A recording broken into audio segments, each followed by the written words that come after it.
Welcome to Fast Keto. I'm your host, Ketogenic Girl. Did you know that you actually have the option to either be a sugar burner or a fat burner? It's called having a metabolic advantage. You can actually burn your own stored body fat for fuel. On this show, we talk about ketogenesis, fasting, biohacking, all with the goal of optimal body composition for longevity and having the highest possible quality of life. I hope you enjoy these interviews and solo casts that I present to you, all with this goal in mind. Hey guys, welcome back to Fast Keto. This episode is all about your burning questions for keto and carnivore and zero carb and anything related to ketogenesis. So I'm setting a goal for myself to answer at least 20 questions on this episode, and I'm going to get to them as fast as possible and not go off on my typical wild tangents where I get into the weeds sometimes, which can be fun. But for this episode, I'm really going to stick to my goal of getting to at least 20 questions. If I can get to more than that, that would be super awesome. So I hope you guys enjoyed today's episode, which is all about your burning keto questions. Now, with that goal of having optimal quality of life in mind, and I define quality of life by the absolute amount of joy that you feel experiencing life, I created something called the 20-Day Ketogenic Girl Challenge. It's the best product that I could possibly create in order to help as many people as possible try keto out for themselves, get into nutritional ketosis or ketogenesis, and become fat fueled. So that's why I created the 20-day challenge, and it's a program that comes with my meal plans, which are 4 weeks, about 28 days of meal plans. And in there you have shopping lists, full guide to getting into ketosis, testing for ketosis, which is optional if you want to do that. But the coolest thing about it is it also comes with my unlimited support and coaching. So I added this in after I had first created the program because I realized that so many of us have questions when we're starting out a brand new way of life, a new lifestyle. Not only do we have lots of questions, but we also need to have a lot of support. And so I created the 20-day challenge because we have a community in there of others who've done the program already, who've gone through it and love being there, love helping out and supporting other people who are joining. And then I'm also there answering your common questions, answering anything that comes to mind while you're trying this out. Do you want to substitute something in the meal plan for something else? Do you want to find a recipe for a certain specific event? Do you want to find what my recommendations would be for ordering off a menu at a certain restaurant? I'm there to help guide you. I know some of these are different kinds of requests, but I'm there to support you in any kind of question that you have doing keto. I love to provide explanations of how different processes work in the body, why ketogenesis works. I love to share any kind of insight and information that I can. And I'm there to be your guide, to be your support. Studies have shown that we get to our goals so much more easily and faster when we have a guide, when we have a friend, a coach, a support person keeping us accountable, keeping us motivated, excited, and that's what I'm here to do. I'm excited to help you get to your goals, get to your best health, because I have never been happier living and enjoying my life and being in my body. I've never had so much body confidence, so much strength, so much zest and excitement for life, and I love helping people experience that for themselves too. You can see dozens and dozens of success stories posted on my different feeds, on Instagram, on Ketogenic Girl. There's a section called Success Stories and Testimonials, and you can read through so many different successes that people have had doing the challenge. So I would love to have you join the challenge, give it a try. There are other options too that can be added on and layered on during the program. I have my phase 2 higher protein plans if you're looking to build more muscle after you've started keto with the 28-day ones. I have build your day ones, no cook plans. I have vegetarian ones. I have all kinds of different versions and add-ons for later on if you decide that you are continuing at this. But what have you got to lose other than stored body fat? Use it for fuel, optimize your health and your body composition today and go check out the 28-day Ketogenic Girl Challenge at ketogenicgirl.com. Now, onto our show.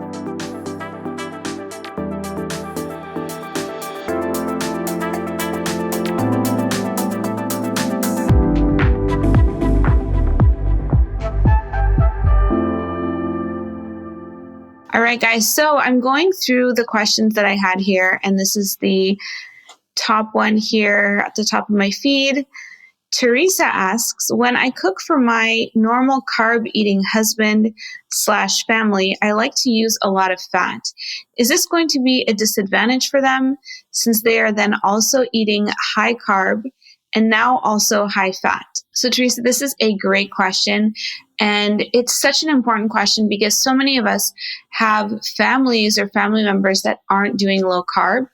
And I can answer this personally. With my husband, he is not keto. He is lower carb, but he also eats high carb quite often. And he's also very different from me physiologically. And he's like pure muscle, pure lean mass. When he does keto or restricts carbs too much, he just drops a lot of weight. And a lot of men see this and struggle with this as well. And it really comes down to what the goals are. I think the focus really needs to be just on whole real foods and eating whole real foods that come naturally with certain fats. I think that if someone is doing a high fat, healthy fat diet, that typically people do best if they are doing one or the other, because high fat is high energy and so is high carb. And if you combine the two, then you're just getting a lot of energy and there's a lot of emphasis there. But I think that the average healthy diet prescribed has kind of a balance of sort of 30, 30, 40, somewhere in the lines of having your calories coming from all three macronutrients, protein, fat, and carb, but just making sure that those are all nutrient dense foods and that you're eating the healthy fats that come naturally with them. So what I mean by that is if you eat a piece of meat or steak or eggs or fish, it's going to naturally have a lot of healthy fats in it. And it is going to naturally be a healthy fat diet. It's adding in a lot of extra fats on top of that, on top of just the natural oils that you're using to, say you're using lard or you're using coconut oil or something to cook your food in, and then there is healthy fats in the food that you're eating, and then you're adding in more fats on that. That's typically what's done in keto and low carb. But if you're getting energy then from all that fat as opposed to getting it from carb, and that makes sense. But then if you're also adding in carbs, I would then just not add in the extra fats on top of that. So keep the fats that are naturally in the foods themselves, keep the fats that you're cooking with and using, as a base for your pan or your cast iron grill pan, that kind of thing. And then having carbs as a part of that, but I would not add extra healthy fats on top of that. So for an average person who is not doing low carb or keto, being high carb and high fat is not a great combination. It should be one or the other, or sort of a moderate approach on both. So really emphasizing nutrient dense real foods that are high in protein, having healthy fats naturally in those foods and with cooking, and then adding in, lots of healthy carbs in there as well.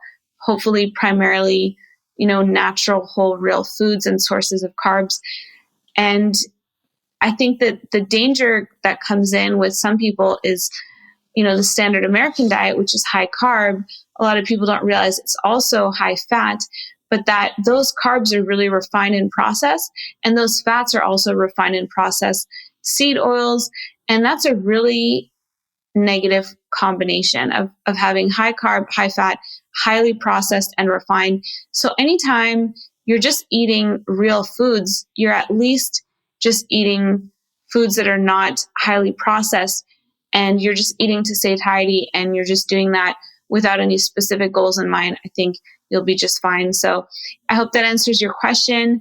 But for yourself, what I do is I make, keto meals for myself, and I cook with healthy fats. I have the healthy fats in the food, and then I add healthy fats on top of that to my meals, like in a hollandaise sauce or béarnaise or, different mayo, mustard dressings and things like that if I want to.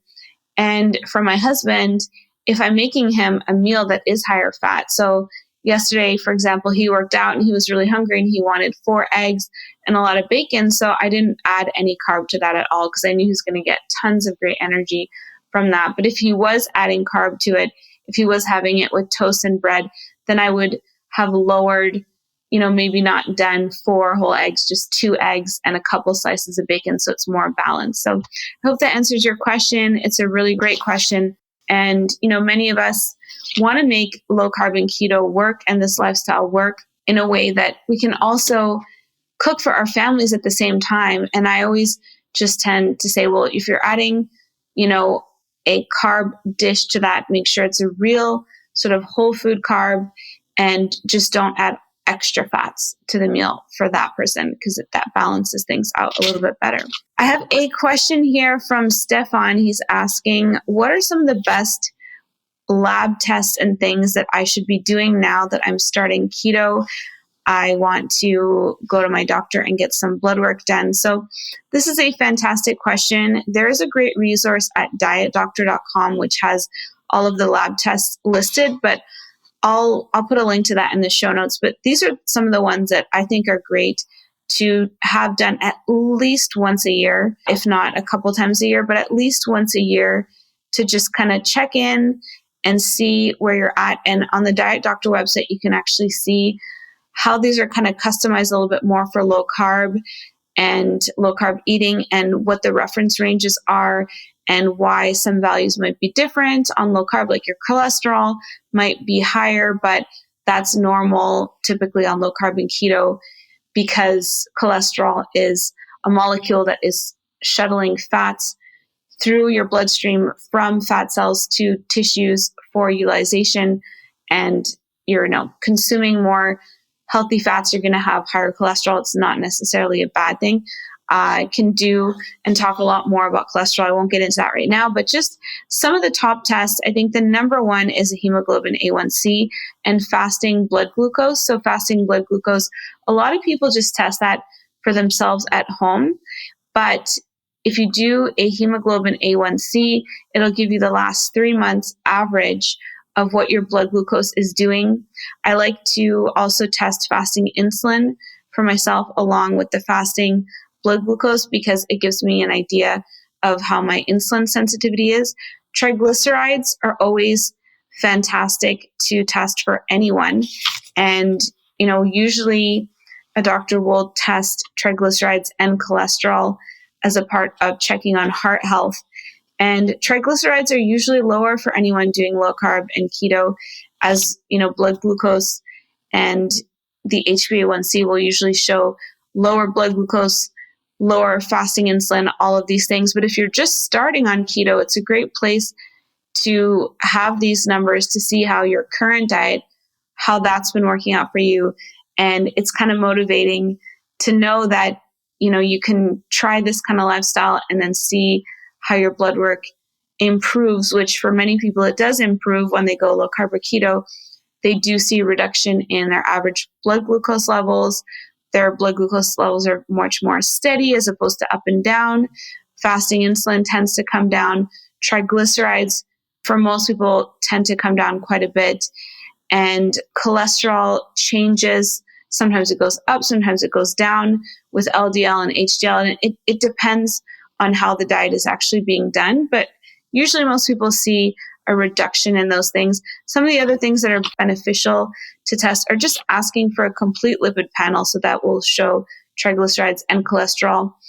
Testing, if you're doing tests for C-reactive protein, so high sensitivity C-reactive protein, HSCRP, is one of the best measurements of inflammation in the body. So that's really, really helpful.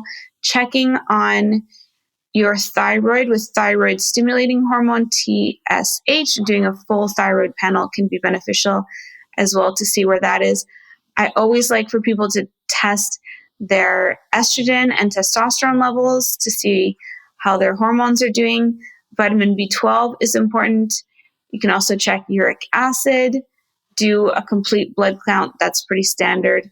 And there's basically a lot of different things that you can test.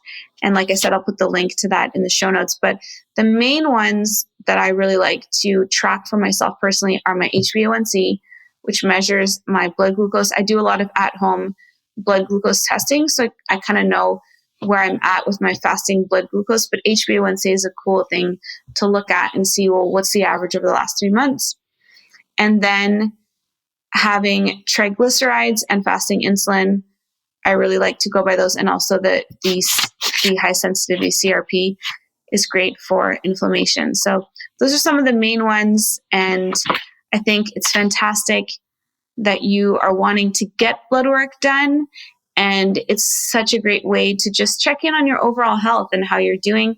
And especially when you're making dietary changes, to be able to track the changes and see the results for yourself, how invigorating, how motivating, how cool it is to see those changes and to see those, the impact of making lifestyle and diet changes, on your health is really cool. And there's no better way to see it than with blood work.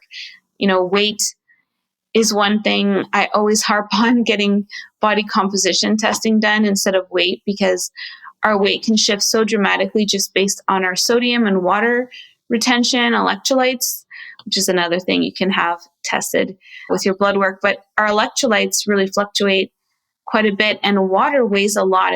1 cubic foot of water weighs about 62 pounds. So a person can fluctuate anywhere from 5 to 10 pounds. 10 pounds is a lot just based on water, just based on glycogen storage, which glycogen binds to water, just based on how much sodium, you have in your diet and how much water your body is actually retaining. So body composition tells us so much more. What is your actual body fat level versus your muscle, composition, your lean mass?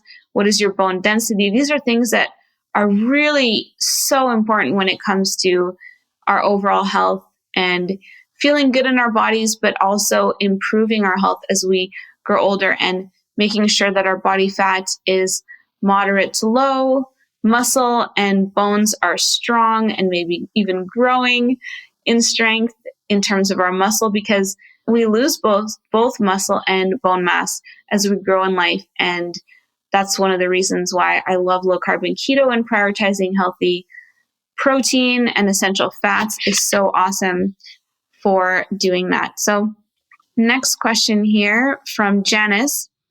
On your 30-day carnivore challenge you're doing right now, do you choose your macros or portions for the day, or are you just going by your hunger needs?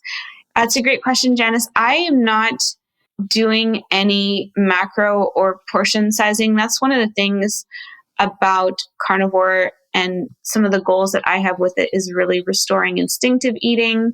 I love how I have reclaimed so much of my intuitive eating and instinctive eating through keto, and I see carnivore for me temporarily or longer, depending on how much more I do it, as a way to reclaim even more of that instinctive eating, because I really just want to really fine tune my connection with my body and instinctively, understand my hunger and satiety. And so my whole objective with it being reclaiming more instinctive and intuitive eating, that's the main reason why I'm not doing any portioning or sort of macro counting and things. I'm just eating when I'm hungry and only when I'm hungry, and stopping when I'm full and only when I'm full, so that I'm really focusing on what does hunger feel like for me. For me, usually it means I start thinking about food and I'm focusing on food, and, stomach growl and physiological sense of hunger as well. But as soon as I will have a nourishing meal, then I know that I can go back to focusing on work and other things that I'm interested in, as opposed to being focused on food. And that's one of the ways that I usually measure my hunger, is like I'm starting to get distracted because I have a physiological need to take in nutrients. And so I'll eat and make a meal at that time. And then I just eat until I'm completely satisfied. And with protein and fat, our hunger hormone of ghrelin is abated not as quickly as when eating carbs. So usually it takes about 10 to 15 minutes to feel more satiated. So I like to eat slowly and mindfully and not be doing anything else during my meals. Like, sure, having conversation with someone or engaging with someone if I'm eating socially, but when I'm on my own, I switch everything off. I don't go on my phone. I just enjoy the food. I'm thankful for the food that I'm, getting to receive, and just focusing on the experience of nourishing myself, of tasting everything. And that's really because my goal with it is, like I said, intuitive eating. If my goals were different with it, then I might be thinking more about portioning or that kind of thing. But one of the things I've really noticed about the beauty of zero carb is, if the only thing you're counting is carbs, which are zero, you don't really need to count much else. So your body will tell you, and it's very hard to overeat protein, especially. So when you're prioritizing those essential macronutrients, it's really easy to just eat when you're hungry and stop when you're full. So that's what I'm doing with it. And thank you for that question, Janice. I have a question here. I would like to know your cholesterol numbers on carnivore and if you are concerned about cholesterol. So cholesterol is very, very misunderstood. And I do a lot of posts about it. I try to focus a lot about it on the podcast. But cholesterol is a vital molecule in the body, and it performs a number of functions. So one of the main ones it does is it ferries fats from our fat cells to our tissues and muscle for utilization. Because aqueous, it's more water-based, and our fat tends to be aquaphobic. We need these little rafts or ferries to carry the fat from our fat tissues to our cells. We also need cholesterol as a precursor to bile, and bile helps us break down fats when we eat them. Bile are kind of like these detergents that break fats down into their individual molecules for absorption. Cholesterol is a precursor to our steroid hormones, our sex hormones, and there's so many vital roles that cholesterol plays in the body. It also plays a part in our cell membrane fluidity and having it, they're integral parts of our cell membranes. There's so many important roles that cholesterol has in the body, and HDL is known as the more beneficial cholesterol. LDL is known as a less beneficial. But when you are burning fat, your cholesterol goes up because you're mobilizing fat from fat cells for energy. So your cholesterol is naturally going to go up. To me, the more important marker really is triglycerides. And if you're looking into cholesterol, you want to look at the particle size count, because what matters is when cholesterol becomes damaged, it becomes glycated. So a carb will attach itself to cholesterol. And when it becomes glycated, that's when it can lay down plaque in our arteries. It's when it becomes oxidized that our liver no longer recognizes it as a molecule, and so it stays circulating in the blood. When cholesterol molecules become glycated and a carb attaches themselves to the cholesterol, it can cause blood vessel damage. So it's really the glycation that's more of a concern, and the oxidation of cholesterol. Cholesterol itself is an amazing molecule that we need. And it's vital for us to even make our sex hormones, our estrogen and testosterone, which keep us youthful and beautiful and healthy. And it's so important to have cholesterol. So I am personally going to be measuring my cholesterol levels again once I do this 30 days of carnivore, but my cholesterol is great. And I look at it in the context of having low triglycerides and having low blood sugar and having low fasting insulin, because my blood is not full of sugar, then there's less glycation. Because I'm not eating carbs, there's less chance of oxidation happening. So cholesterol itself is a molecule I'm happy to see in my body because I am low carb. Now, if someone is doing a standard American diet and they have high cholesterol, that is a totally different scenario, because you're a sugar burner. You shouldn't have high cholesterol. You shouldn't have tons of fat circulating in your bloodstream, because you're not burning fat for fuel, you're burning sugar. And that's when it becomes a real big risk factor because there's a lot of sugar circulating in the blood that can potentially glycate and attach itself to those cholesterol molecules. So I hope that helps understand cholesterol a little bit more, but it is a very confusing topic for people because it's used as a health marker for cardiovascular health.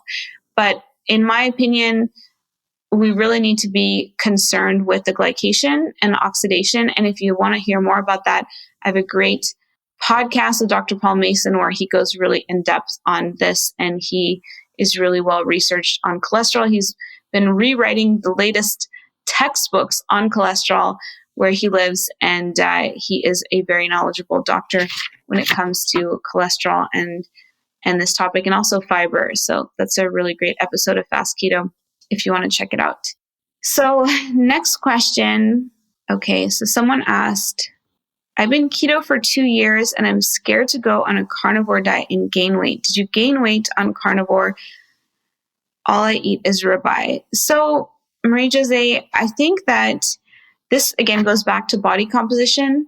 Some people do gain weight when they go carnivore because they're gaining muscle and bone back and they're restoring muscle and bone. Like, for example, I was vegetarian for 17 years. I was really under muscled. I had really poor bone density and I was over fat. And my body composition has changed from doing keto to having lower body percentage, much lower body fat, higher muscle, and better bone density. And a lot of people will see the scale go up when they start emphasizing protein and fat more. And you do that a lot on carnivore, but it's not because you're gaining weight. You're not gaining fat. You're just restoring muscle and bone, and you're most likely still burning fat. Anyone who does zero carb is most likely burning fat unless they're just eating excessive amount of calories, like 2 to 3 times what they're burning in a day.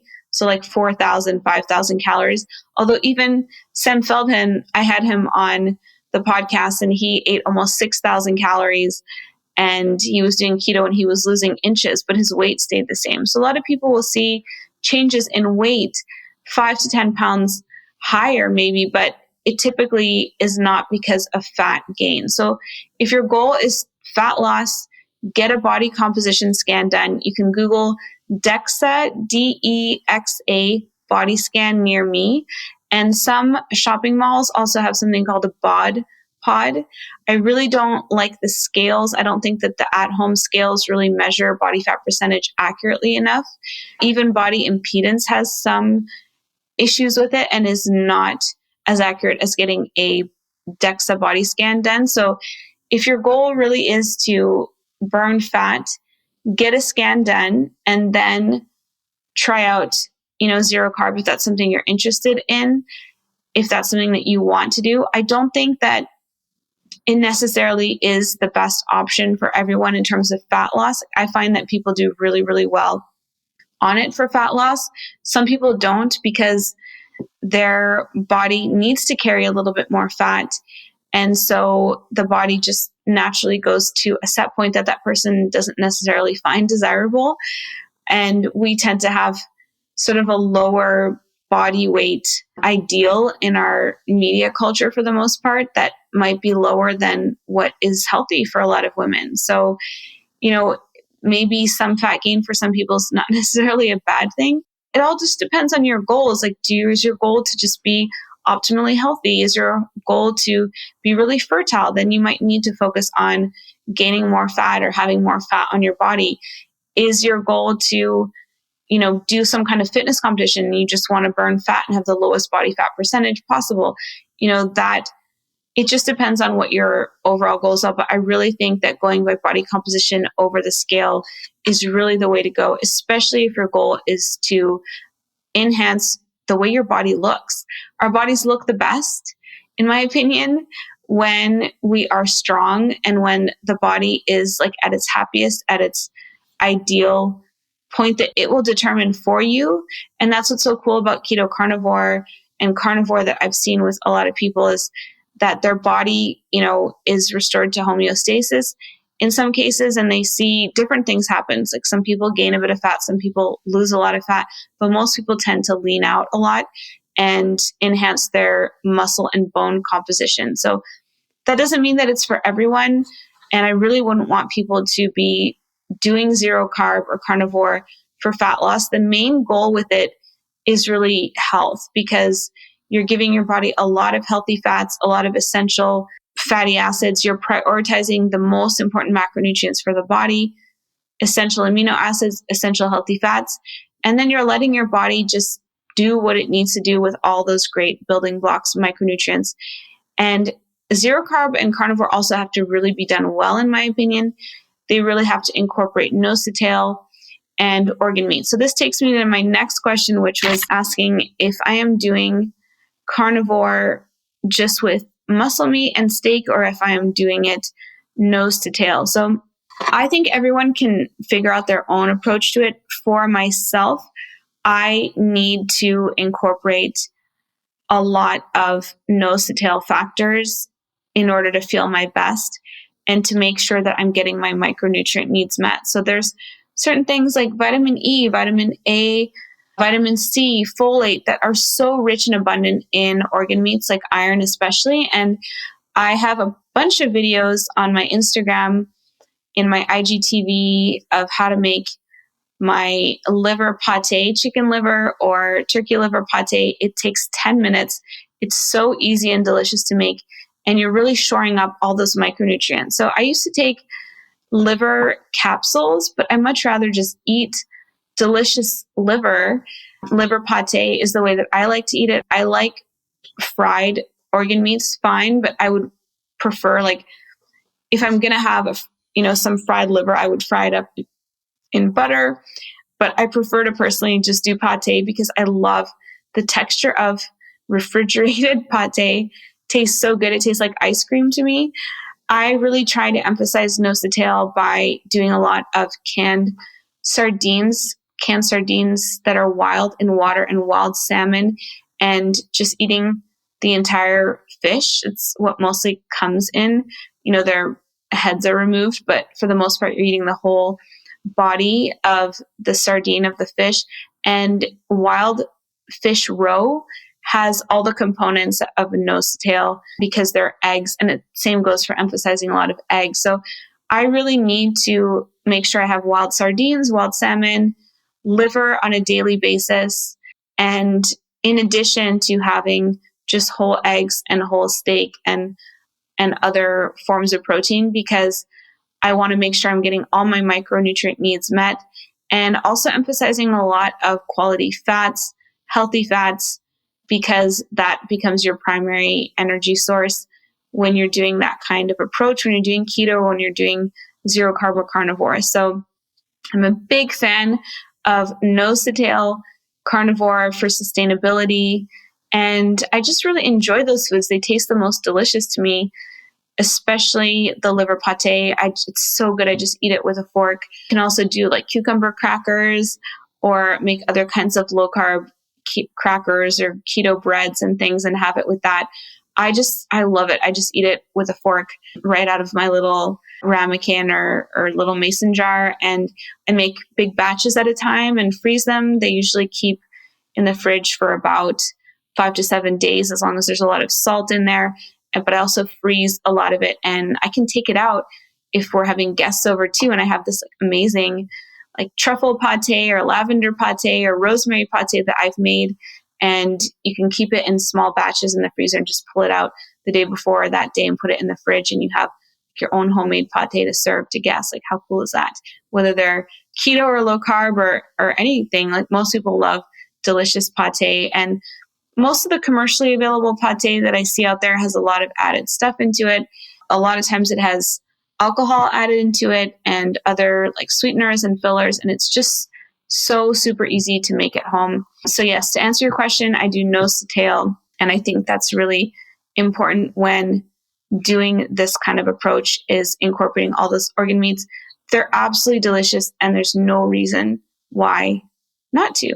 Okay, next question. Mark and Sharon 101. Do you find that you have more sugar/sweet cravings when doing carnivore? My sugar cravings skyrocketed even though I went from keto to carnivore and already avoiding sugar. Any suggestions? So I haven't experienced cravings. I think that it's probably because I'm doing nose to tail approach and having organ meats every day. So my biggest tip for that would be to make sure that you're having organ meats.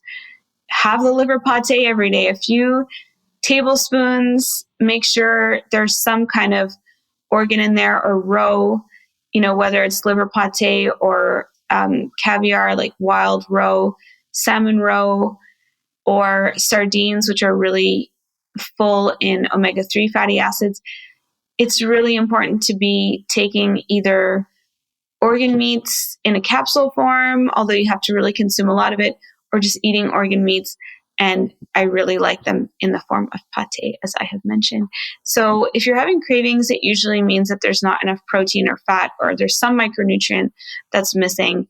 I find that doing this zero carb approach and keto the way that I have been has just completely annihilated my sugar cravings. The only thing that I still had cravings for were dark chocolate, but I don't know if I'm starting to think it was more just the habit, the pleasure, the dopamine of it than actual nutritional cravings.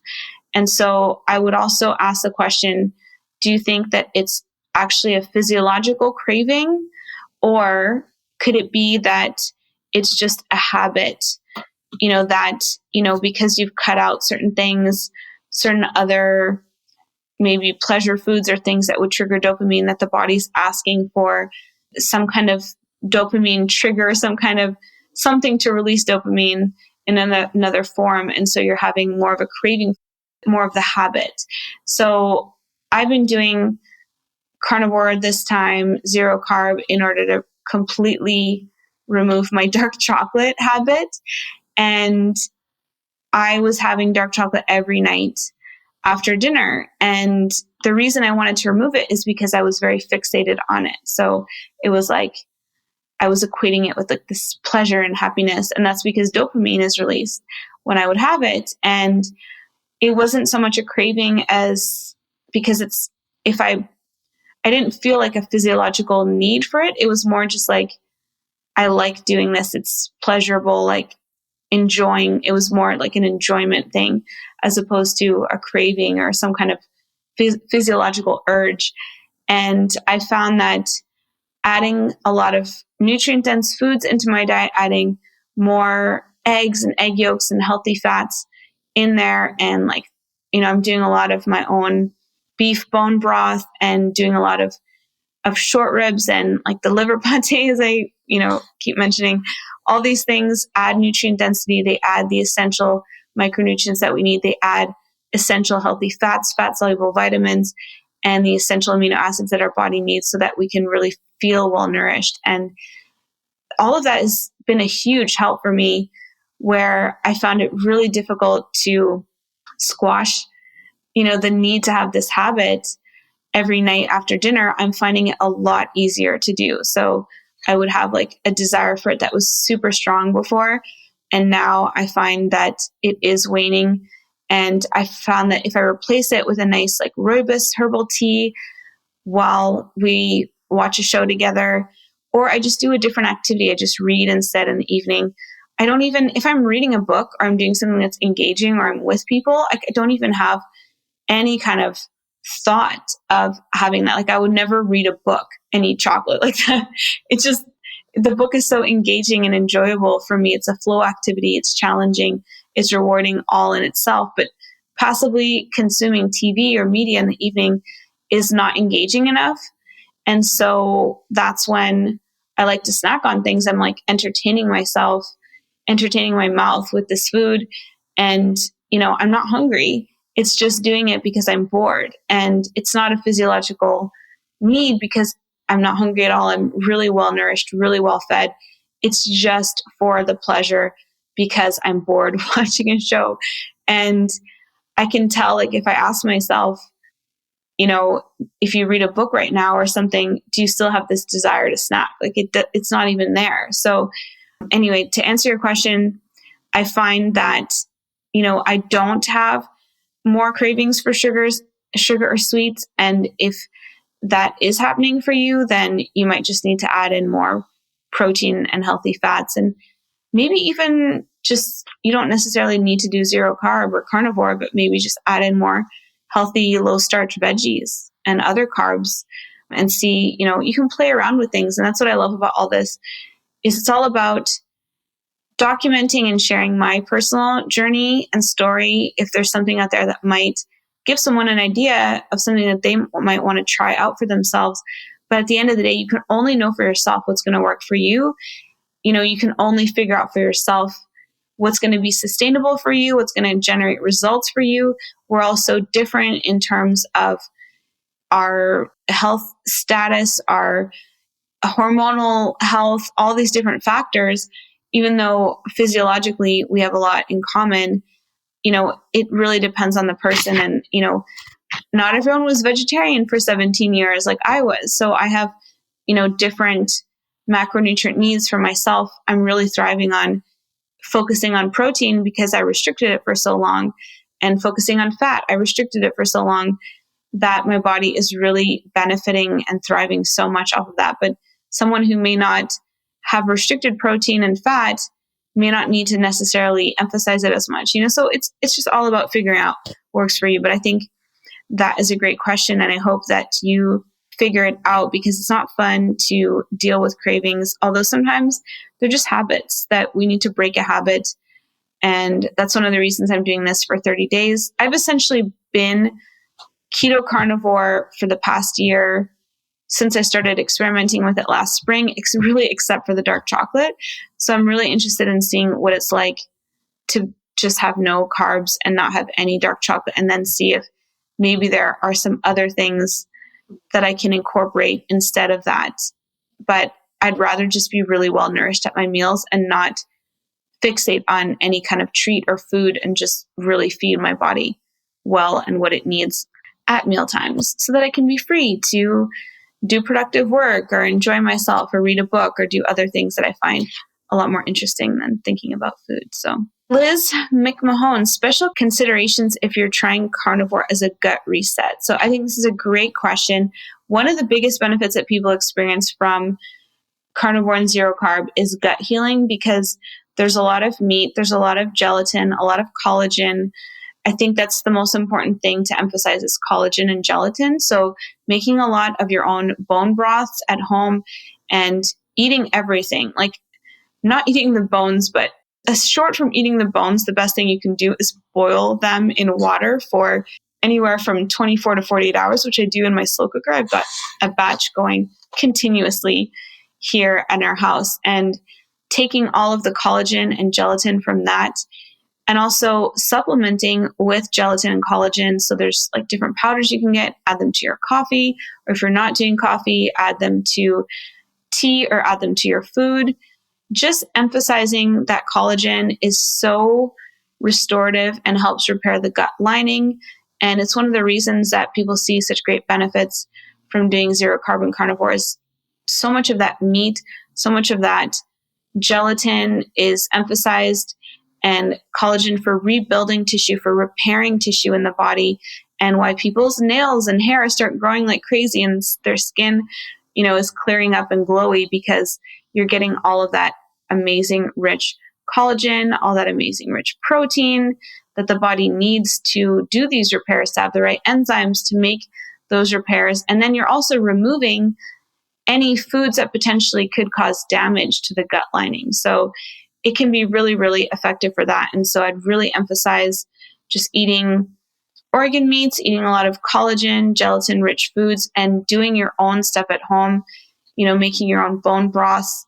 Bone broths, I love to do like short ribs or ribs in the slow cooker, and then use the bones from that to make bone broth. And then I take the collagen and gelatin from that and add it to liver pate. And there's just all this yummy, delicious collagen goodness that's happening from that. And so those would be some special considerations, definitely, if you're doing it to improve and heal the gut.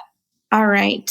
What would you eat on a typical day of carnivore, and how much? So I really go, that's from Christine NMI. I really go by my hunger. I typically do 2 meals a day, and I love eggs. So I will start my day with some egg omelets. I like to pre-make them and put them in the fridge because I love the texture of cold omelets. And then I'll have liver, pate with it. And I like to make a salad with wild salmon, wild sardines, and add in a bit of sea salt flakes and some Dijon.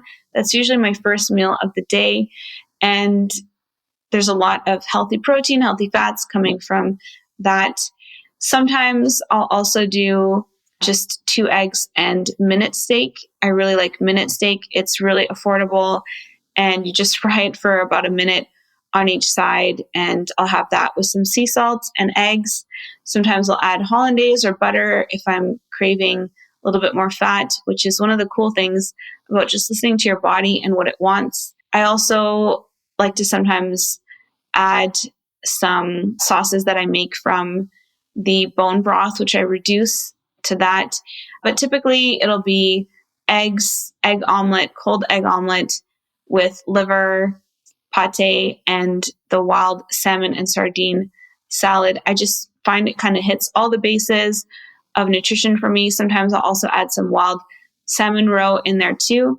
And then I like to have a really meaty dinner. Usually I'll do slow cooked beef short ribs. I'll do just slow cooked brisket, any kind of inexpensive meat that really does well in the slow cooker is awesome. And then we do a lot of ground beef as well, ground turkey. I love chicken thighs, chicken wings, a lot of poultry, and I love fish. So I love to do a lot of salmon and trout, and especially just emphasizing wild fish that is nice and naturally fatty. And I like to have that with some butter. And I play around with different things. I like to do things a little bit gourmet and add little flavorings to it, like adding black truffle sea salt to my pate to make black truffle pate and things, just to, make it a little bit spicier, a little bit more fun without, adding tons of sauces and condiments and things. But I do find that doing any kind of intermittent fasting, like if you're someone who thinks that carnivore zero carb is really boring and you like to have a lot of variety, well, it may not be the best option because plant foods can provide so much of that variety. I'm someone who likes to eat a lot of the same simple meals. I really like just simplicity, and nutrient dense food just tastes amazing to me without sauces. And I talked about this on the last podcast as well, is the less I season my food, the more I am in tune with my satiety signaling. So I know when I've eaten too satiety. When I add a lot of seasonings and spices and things that make things more palatable, more delicious than they are intrinsically, I tend to lose some of that connection to my natural satiety and fullness. So I really like that approach, and that's pretty much what I eat on a typical day of carnivore. A lot of emphasis on the organ meats and a lot of emphasis on healthy fats and high quality proteins that have iron in them.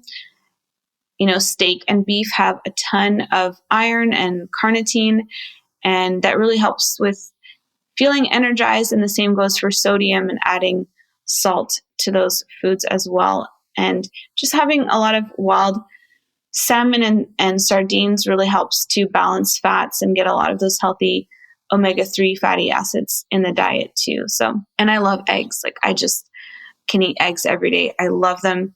I think they're just nature's perfect food, and they provide all the essential amino acids. So I don't think a day goes that I don't have eggs. That would be really an odd day. A lot of keto experts recommend you eat a lot of veggies to help detox the liver, i.e. cruciferous veggies, will eating carnivore result in a stress on the liver not being able to produce these detoxing enzymes and build up a lot of toxins not being able to be flushed out. So I answered you really quickly on the post and said to check out the episode with Dr. Ken Berry because we addressed this. Actually, Dr. Ken Berry is a physician who's been doing carnivore for a while himself. And so I think he's kind of specifically able to answer this question better because, he is a legit keto expert in that he is also a carnivore expert. He's been doing keto and carnivore for himself, and he's a physician. So he has a really great opinion on this. And he has been able to treat a lot of people with fatty liver with keto and carnivore, and thinks it's one of the best ways, that keto is one of the best and most effective ways to reverse fatty liver and prevent fatty liver. And that, it may not be necessary to add in all of these veggies to help detox the liver. That might be a myth. That's his personal opinion. And I would go and listen to that episode if you want to hear his opinion on it, because I can't really opine on it that much other than as a layperson with some knowledge of nutrition and biochemistry. I'm not trained as a nutritionist or physician, so I'm really just sharing and cataloging and sort of sharing what I'm finding in my own research and my own journey and different things that I apply to myself. But someone like him, would be a great expert to refer to and have a professional opinion. Next question. Mariam Vivi, I'm trying carnivore to improve my anxiety, but I think I eat too much. I see that everybody in carnivore starts to lose weight, but I gain even doing exercise. How many ounces do you recommend a day? I'm 29 years old, 5 foot and 130 pounds. So this goes back to my earlier answer, which is do a body composition scan. You are most likely not gaining fat, even though you're seeing the scale change. I think that part of it is reframing what those numbers mean in terms of your actual health, and having a body composition scan can help do that, because you might find out that you are like 17 or 18 or 20% body fat, and that is amazing. And you are really well muscled and you have strong bones. And maybe that number on the scale is higher than what you think it should be. Maybe it's higher than what you've been taught to think. Maybe at 130 pounds, you are at an awesome weight for yourself and you just want to keep tweaking things. If there's areas of your body that you want to tone up, you can do that with adding in exercise. You said that you exercise currently, but if you are doing carnivore for fat loss, it can be really effective for that. And, you may just be retaining some water. You may just have more muscle and bone than you realize. And you can figure that out if you get a body composition scan done. You can Google DEXA body scan near me and figure out, what your actual body composition is. And don't worry about the scale number so much, because what you really want to know is what your body fat percentage is. And, make your choices based on that, because that really is the most important factor. And you'll see that most people are shedding fat like quite significantly on keto and on carnivore and zero carb, because you're not adding in a lot of carbs. You're naturally going into ketosis, into ketogenesis, and you're being fat fueled and burning fat. And it may be that your body needs to gain a little bit of weight before it drops more. It's really hard to say. So I really recommend just going by body composition scans. It's such a game changer to understand what your body actually is composed of. And you might see that you are actually at an awesome body composition already, or you might see where you could improve it or tweak it, and not worry so much about that number on the scale, because it might just be more of a mental threshold, or you might have a number in mind that you have to be at, but it may not necessarily need to be that low in order for you to be at your most healthy, in order for you to have really low body fat percentage and good muscle and bone. It may be 130, maybe 120, maybe 140. It's really just a very arbitrary number. So that's definitely what I would do. And I can't recommend it enough, is that everyone should have a body scan done. When you go to the doctor shouldn't just be weighing us. We should be getting a body composition analysis done. That's really how you know what you're made of, what your body is actually made of. So, okay, next question here. Are animal proteins linked to cancer as found in the China study from the documentary Forks Over Knives? So that study was actually quite problematic. And there are some people who've posted a lot of research at Food Lies. Brian Sanders has posted a lot about this, and some other people in the community and in the space have posted about how a lot of those studies were making improper conclusions or being drawn from them, because the people who were having higher mortality actually were smokers and drinkers and people who engaged in a lot of high risk activity. And so it was not necessarily the red meat. What I do think are carcinogens and can cause potentially DNA mutagens, which are carcinogens, is burnt food, overly burnt food, and consuming burnt meat is a risk factor for carcinogens, and preserved meats that have a lot of additives in them and a lot of preservatives. Some of them can be carcinogenic. And that's the most important thing to look at with meat. Actual red meat itself, we have been eating for most of our history as humans. And most of our history as humans, we have not had cancer. When you look at, our ancestral health and ancestral eating and how humans have thrived throughout the years, we've always eaten meat. And you can also look at populations in Japan where they eat a lot of meat. They eat a lot of red meat, a lot of fat. They have some of the highest longevity in the world. I think there's a lot of problems with some of those studies and the correlations. So that's what I really think are the most important factors when really looking at carcinogens and things that could potentially cause DNA mutagens in the cell. And that really is those two things. I don't think it's the actual meat itself, because humans would have been extinguished a long time ago if eating red meat gave us cancer.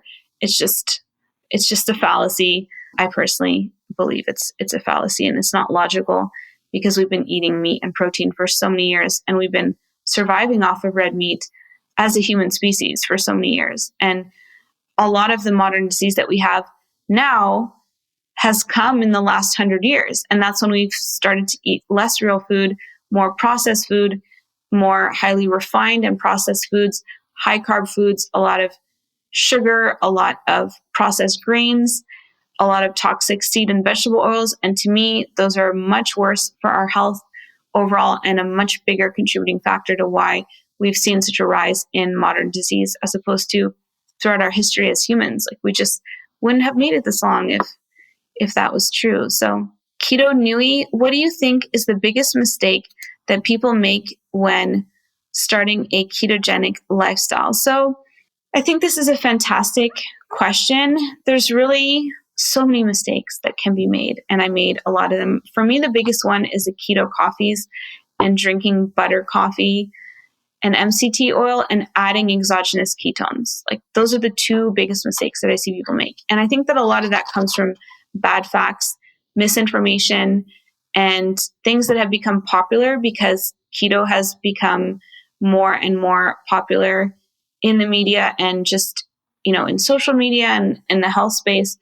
And butter coffees and having to add butter to your coffee and drink MCT oil and all of this, there's a lot of bad facts about it. There's a lot of facts saying that, because MCT oil is metabolized differently, because butter does not raise insulin very much, that these are good things on keto. I think that a lot of people are chasing ketone numbers and having high ketone numbers, and they're doing this and adding in a lot of butter and MCT oil and exogenous ketones. But to me, the point of going into ketogenesis is that your own body is going into that state.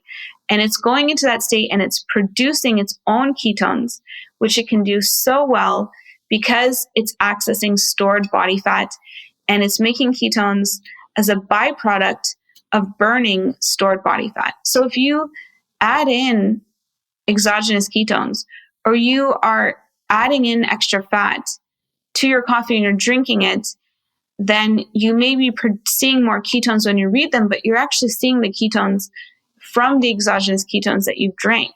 And with the butter, I think that I just don't like adding butter and MCT oil to coffee, because I think that it doesn't contribute to a feeling of satiety like eating actual food does. And someone can easily have 4, 5, 6, even 800 calories in 1 cup of coffee, of keto coffee, and they could have a couple of steaks for that. That's a huge amount of energy, huge amount of calories that may not necessarily be needed or required. I do think that they can have a purpose. I do think that they can help some people who don't have a lot of excess stored energy. So if you don't have any fat stores on your body to burn and you're not eating a lot of fat, then you may want to supplement by adding in some MCT oil to your coffee or some butter to your coffee if you're trying to get into ketogenesis. And you may need something like that, or even exogenous ketones, because you don't have a lot of stored body fat to burn and you're not eating a lot of fat. But the body makes ketones so well. It is so apt at producing ketones. And when I measure my ketones, when I check them on a blood meter, I want to see the ketones that I've made, that my body's made. I don't want to see ketones that are coming from external sources that I've paid for. When my body knows how to make it, it's like buying a supplement for blood. Like your body makes it every second of the day. Why would you buy blood from like someone when your body's making it, unless your body can't make it? So, those are the two biggest mistakes that I see people making. And then they're not getting the results that they want to get because they may be overdoing the calories, just eating way in excess than what they actually need in a day. And you can eat a lot higher in calories on keto and still lose inches and still even lose weight, but you definitely can burn a lot of fat with a higher amount of calories on keto, but that's because there's a thermic effect to protein especially. There isn't really a big thermic effect to fat. So if you're eating all this fat, you're getting all those calories straight, whereas with protein, you lose about 30% of those calories in the processing and breakdown of them. So yeah, it's a great question. And those are the two main mistakes that I see people make when they first start keto. Ergen Dui _ Layla, if you do your 7-day or even 30-day carnivore trials, do you ever drink alcohol during these times? Because it could falsify results, right? I'm not a big alcohol drinker in general. I only drink like vodka sodas a few times a year. I know I'm not a lot of fun, but I actually can go out and have a really great time not drinking alcohol, and I can be a lot of fun and stay out quite late and just enjoy myself without drinking. I drink like at Christmas, New Year's, and like sometimes on birthdays or special occasions, but in general, I'm not a big drinker. Like it's just not a part of my personality.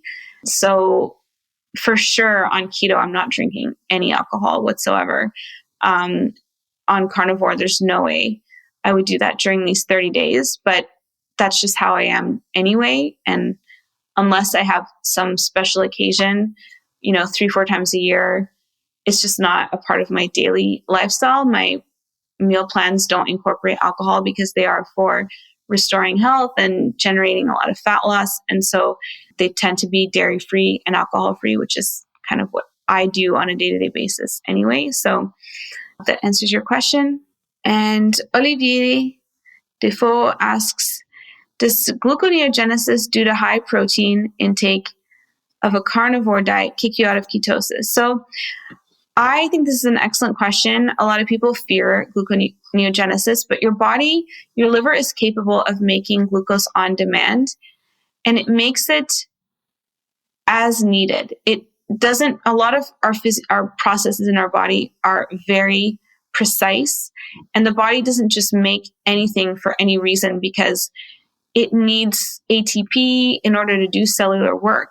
And so the body's not going to waste ATP on any process that it doesn't need. If it is making glucose, it's because it needs to make glucose, not because it's doing it just as a product of eating too much protein. Now, I do think that some people can overeat doing carnivore and just go into like gluttony and just way, way overdo the food and the calories. And some people in the carnivore space might like violently disagree with me on that it should be a free-for-all and you should just eat as much protein and fat as you want. But the body, you really need to listen to your hunger and your satiety. And eating beyond that, I think, can be a detrimental thing if you're eating beyond your satiety. Like if you're full and you're still eating more food and you're pushing, just like stuffing your face with protein and fat, I just don't think that's a net benefit because the body's telling you it's got its nutrient needs met. So I think that's more of an issue, is just eating too much energy overall. If someone is eating way too much protein, they may see that their blood glucose does rise significantly. And that could be, just from the higher level of amino acids that have been broken down. But I have been doing this lifestyle for a while, and I've been in ketosis the entire time, and I've been eating more protein. Protein really is broken down and utilized as biological functional material in the body. So it doesn't just convert to sugar in the blood. And it's a very different thing than like sugar that we eat, and carbohydrate that we eat is not the same thing as blood glucose. It's different. So for most people, they won't see themselves kicked out of ketosis if they're doing zero carb, as long as they're not like really, really overeating way in excess of what the body needs. And so that's why it's so important to really tune in and listen to, those hunger signals, those satiety signals. Like, don't eat if you're not hungry. If you're not hungry, your body doesn't need any nutrients. But if you are hungry, then eat until you're full and then stop eating. Like, there's just no point in just overdoing it, I think, in my personal opinion. But to answer your question, you should not be kicked out of ketosis from eating higher protein. Now, some people do see their blood glucose go up when eating zero carb because the body has a fail-safe mechanism in place to prevent a person from going into hypoglycemia or having too low blood sugar because there's no carbs being eaten at the meal. And insulin is released in response to the amino acids from the protein, but then there's no carb coming in, so your blood glucose gets cleared and pushed out into cells.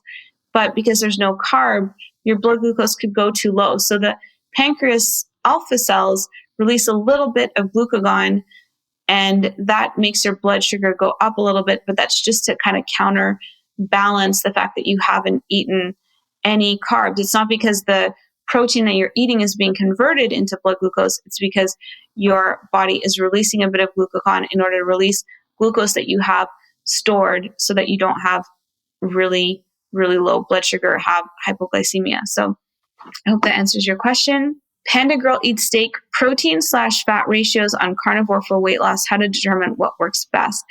For me, what works best and what I see works best with a lot of people, having been observing people in the carnivore community and zero carb, is really just tuning into your body and tuning into when you're hungry, tuning into when you're full, and really prioritizing nutrient dense foods. And the more nutrient dense a food is, like if it's liver pate, if it's salmon roe, sardines, wild salmon, all these foods like eggs and, iron rich meat and all of that, if they're really nutrient dense, satiety is actually reached quite easily. And just going by that, your body will be burning fat. You should be in ketosis naturally because you're not eating carb. And just a zero carb diet and carnivore diet for fat loss is extremely effective. If someone is not losing weight, it's probably just because body composition is changing. They're probably still burning fat. And if they're not burning fat, it's probably because the body doesn't want to burn fat because it wants to have a little bit of body fat on. So again, for the third time, I'm going to say body composition scans, but you don't really need to figure out specific macros on carnivore. Just tune into your body and feed it when it's hungry and stop when it's not hungry. And you should do fantastic. I don't think there's really any regimen out there that is better for burning fat than really keto and very low carb, and zero carb is one, form of that. So I hope that that's helpful for you. There's a question about cholesterol, and I answered that earlier from Bell Box, so you can go back and listen to that question. Sign M. Kayasli. Is it a problem to be in and out of ketosis a few times a month? I don't think so. I think if you're metabolically flexible, you're going to be going in and out, but I don't think that having like crazy swings of say going from a high carb, eating really high carb like on the weekend, and then, really strict and intermittent fasting and keto all week, or, doing those kinds of reversals and overcompensating on one side or the other, I don't think are healthy.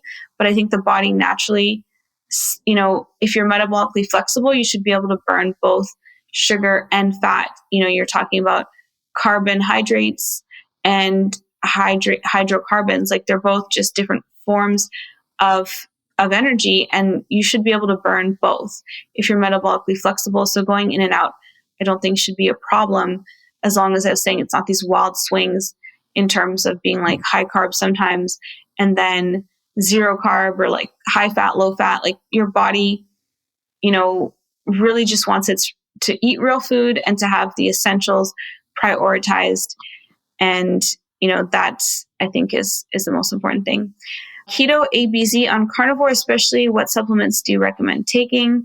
I take magnesium, zinc, omega-3, cod liver oil, ACV, Himalayan salts, and electrolyte. It's collagen really necessary. So I take liver pate as my multivitamin. That's my main supplement. Other than that, I get my omega-3s from wild salmon and sardines daily. And the only supplement that I tend to add in is on the electrolyte side. So I do add in sodium. I salt my foods. I add in some magnesium, and I have an electrolyte complex that I take. I don't add in omega-3 or cod liver oil or anything like that because I get it from wild fish and from liver pate. And collagen, it just depends on you. If you're eating a lot of like stews and a lot of bone broth, you should be getting tons of gelatin and collagen from that. But if you're not, then you could add it in. All right. So I think I'm going to stop there. I think I definitely hit my goal of 20 questions, and I'm going to save the rest for the next episode. If there are any that I didn't hit, it's probably just a couple. I really have like no voice left at this point and need to go hydrate. So thank you guys so much for your fantastic questions. Thank you for being inquisitive, for sharing your questions with me and giving me the opportunity to give you my opinions on some of these things, and for being here, for listening, for being supportive of the work that I do in terms of trying to share keto, the science behind low carb, and how beneficial this can be for so many people in terms of achieving and restoring optimal metabolic health. Because I really think we're at a crisis point in terms of metabolic health, especially in North America.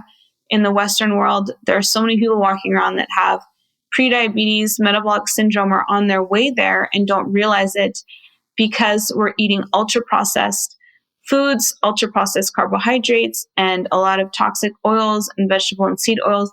And I don't know about you, I want our society to thrive. I'm sure you do as well. I'm sure you want everyone in your life to be healthy. And that's why you're here listening. And I acknowledge you for that, for putting in the time that you do to learning about health and nutrition. A lot of people don't take the time to listen to health podcasts, to learn and research about health. And I really acknowledge you for being here, for listening to this information, for educating yourself, because I'm sure you listen to other podcasts about this stuff, about these topics. I'm sure you're really engaged and you see what's happening out there, and you also want to be part of the solution and helping people around you and your friends and family members gain more health. I really think the best way to do it is by educating ourselves, by being examples in our communities, by getting as healthy as we can personally so that other people are inspired and come to us and ask us, I just had this diagnosis of prediabetes. What can I do? How can you help me? Can you give me some resources and point me in the right direction? And we can have that, information available for when people, come to that point or when they're open to it. And it's just by leading by example, by being as fit and healthy as you can be, and you will inspire other people around you who will see you thriving, who will see you doing so well, who will see how great you look, how fantastic your body composition is, how strong you are, how glowing your skin is, how energized you are, how productive, how mentally clear you are, all these amazing things. They will see that in you, and they will come to you and they will ask you how you did it. And you can be there to help and serve your community and serve the world in that way if that's something that you want to do. So thanks for being here. Thanks for listening. If you enjoyed this podcast, leave me a rating or review. It really helps me to be able to do more of these. And I've been trying to increase the number that I do. I used to do 1 a week, and now I do 2 to 3 episodes a week. So the more you guys share this, the more you rate it, the more you leave me reviews, the more of these that I can do, the more of my time that I can spend every week interviewing the fantastic guests that we have, doing these FAQ episodes, which I enjoy so much, and just being here for you, providing resources for you. And the way that you can help me do that is by leaving me a rating or review or sharing this episode with someone that you think might be interested in keto or carnivore, or learning more about eating for nutrient density and eating nutrient-dense foods. So thanks for being here, guys. I love you all, and I really appreciate you so much and all that you do to support me and support this low-carb movement. And I hope you have a fantastic fat-filled week, and catch you next time.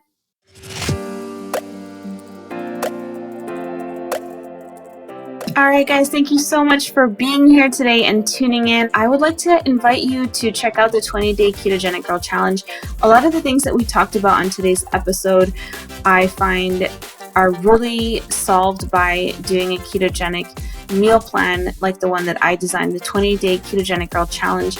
And a lot of that comes down to having someone already calculate everything for you, having the macros all dialed in for you, having this meal plan with all the portions already outlined for you. It really helps address a lot of the portion control issues, and having everything calculated already really helps with preparation and doing batch prep. A lot of people on the challenge will pick out a day, say on Saturday or Sunday, and they'll meal prep ahead for the week, and they'll pick 2 or 3 days from the plan that they love, and they'll repeat it, such as day 5, which has the burger with my special keto burger sauce, and repeat that. And you can do that as many times as you like, and it really makes preparation and following keto and the meal plans a lot easier, and doing that batch prepping and meal prep on the weekend. And the meal plans also come with a shopping list. They come with a full guide to testing yourself for ketosis. And the best part is they include my support and coaching in our members Facebook group, which is an awesome community. I love being in there, and it really helps so much having other people doing this program with you and alongside, and people who've done it already and successfully reach their goals there to inspire you and to support you. And having that community built in is so important. Our success rates go way, way up when we're doing any kind of diet or lifestyle change when we have a buddy. And I'm here to be your buddy, to be your guide, and help you with your journey, because you can post any questions that you have about keto, about the meal plans, about low carb, and I am there to answer your questions and to support you as you go. And I just think it makes such a big difference to have a coach and a support group and a supportive community around you. So check out the 20-day Ketogenic Girl Challenge. Just a word of caution, there is another 20-day keto challenge that's being sold. It is not mine. I only sell my program from ketogenicgirl.com. So if you see a link to that, it's a copycat version that has kind of popped up in the last year. It also has a similar name, 20-day Ketogenic Challenge. But if you are looking for my program, which comes with my support and coaching, you can only get it from ketogenicgirl.com, and make sure that you are purchasing the one from me, because I have some people who have purchased this other program thinking that it's my program, and the coaching and support is not included because it's not the program that I formulated and that has had so much success. If you want to read and check out some of the success stories, you can go to ketogenicgirl.com and click on testimonials and reviews or success stories, and you can read some of the dozens and dozens of success stories of people who have done the challenge. And if you join the program, you'll get to interact with so many of those people in the group who've had real success and are there to share tips and tricks for making all of this so much easier and so much fun. So check out the 20-day Ketogenic Girl Challenge at ketogenicgirl.com. And until the next episode, I hope you have a fat-filled rest of your day. A few disclaimers. By listening to this podcast, you agree not to use this podcast as medical advice, as I am not a qualified healthcare provider. The information presented on this podcast is for educational purposes only. Ketogenic Girl is not qualified to provide medical advice. Consult your own physician for any medical issues that you may be having. This entire disclaimer also applies to any guests or contributors to this podcast. Prior to beginning a ketogenic diet, you should undergo a full health screening with your physician to confirm that a keto diet is suitable for you and to rule out any conditions or contraindications that may pose risk or that are incompatible with the ketogenic diet. A keto diet may or may not be appropriate for you if you have any kind of health condition, whether known to you or unknown, so you must consult your physician to find this out. Anyone under the age of 18 should consult with their physician and their parents or legal guardian.